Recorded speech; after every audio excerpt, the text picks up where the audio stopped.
By the end of this video, you're going to learn a very simple 5-step framework that's going to help you feel comfortable and confident with delegating anything to your team. Now, the reason I'm doing this quick video versus my normal studio setup is because I just got off a phone call with a client that I work with one-on-one just a few minutes ago.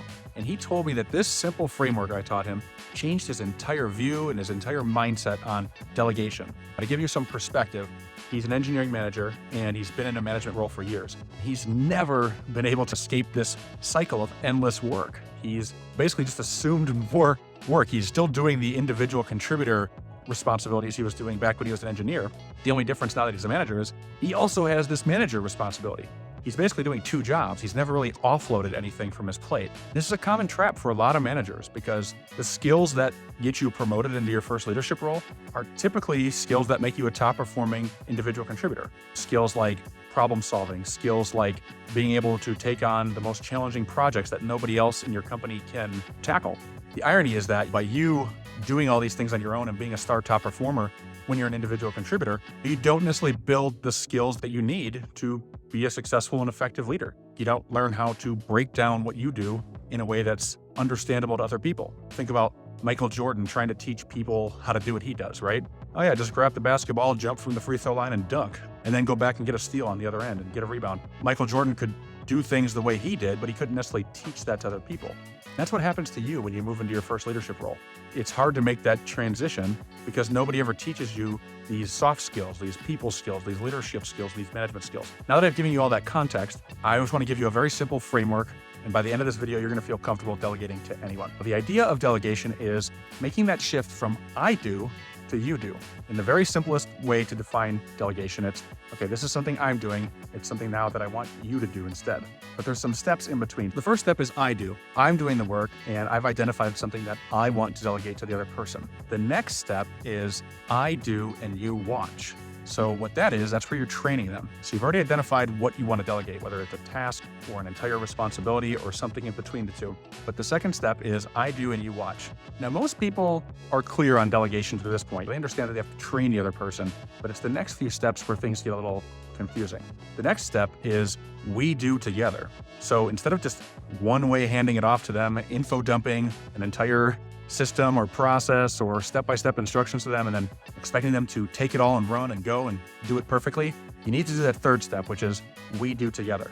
In that second step, they're shadowing you, they're watching you, they're asking questions. You're doing it, but you're giving them the space to see what it looks like to do it right. That third step, this is where the real growth happens. You're doing it together. Instead of me taking the lead, we're both doing it together. We're making every decision together on this task.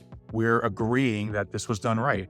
Or if we don't agree and we don't have consensus, we're going to talk it through. We're going to figure it out. Okay, why did you do it that way? Can you explain that to me? Here's what my rationale was. Here's why I did it this way.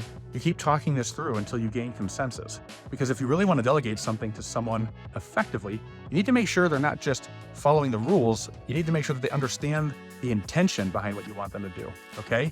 You can't just dump it and expect them to understand all the intricacies that you've spent years learning as you've become a master of this task. You need to work alongside them as an equal and really have some thoughtful, thorough discussions to help this stuff resonate with them. If they're stuck, then you want to ask them thought-provoking questions that they're not asking themselves. What are you going to do if you get stuck?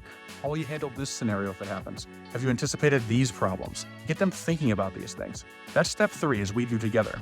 The fourth step is you do, I watch. Now, this is where we switch roles here.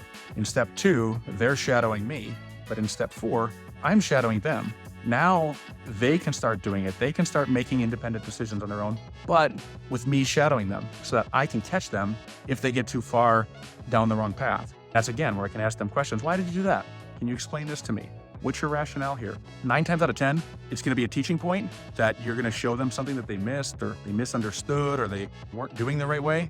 But that 1 time out of 10, they're going to explain something to you that you didn't catch. They're going to show you a better way of doing something that you've been doing for years because you've had blinders on and you've developed your own kind of biases and have gotten tunnel vision on things. That's why this step is so important. We assume that when someone does something differently, that it's wrong. It's not our way, so it's wrong.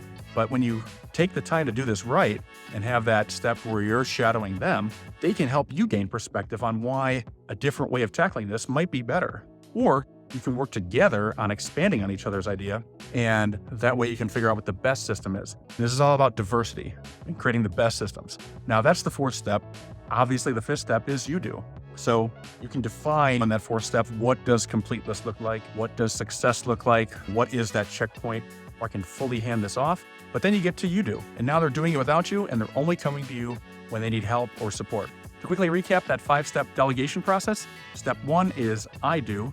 Step 2 is I do, you watch. Step 3 is we do together. Step 4 is you do, I watch. And step 5 is you do.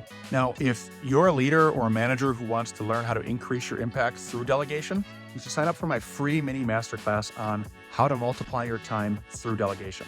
In this mini masterclass, I teach you some mindset shifts for helping you make that shift from individual contributor to leader and manager, where instead of doing more yourself, you're getting others on your team to do more.